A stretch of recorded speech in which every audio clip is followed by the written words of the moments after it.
Auntie Angie gets to take somebody by the shoulder who is thinking about becoming a digital nomad. And you get to have the heart to heart with them. There may or may not be a beverage involved in that conversation.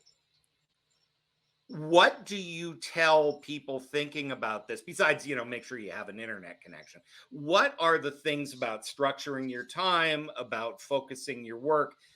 What are the things you want to tell people who are thinking about doing this? The first thing I would say is that it's absolutely doable. And it's not without its challenges. I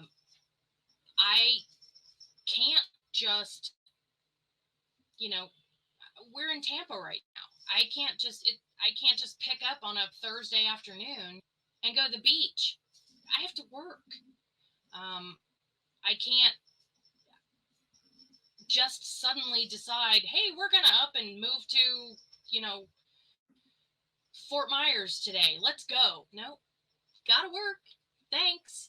So, it's not as carefree and randomly nomadic as you see some of the people on YouTube who I don't know how they afford it. I don't know when they work. They don't really show that part, but they seem to just be on the go all day, every day, wherever they want to go.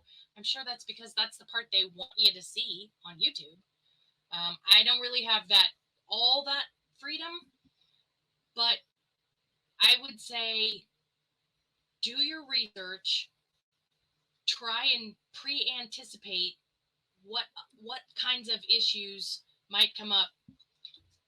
When we were getting ready and we were, thinking about what we were going to take with us, I prepared an entire folder that is now our office that's got our birth certificates, our social security number, our social security cards, all of our insurance information, like all of the things that you keep in your file cabinet at home for important stuff.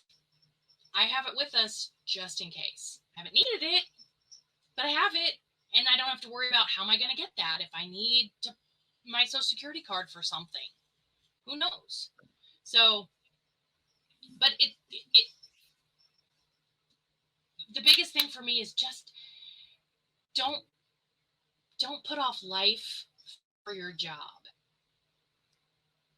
I love my job. I love working for Kevin. I love what I do, and I'm loving my life outside of work so much more now than I did. And I didn't dislike it before.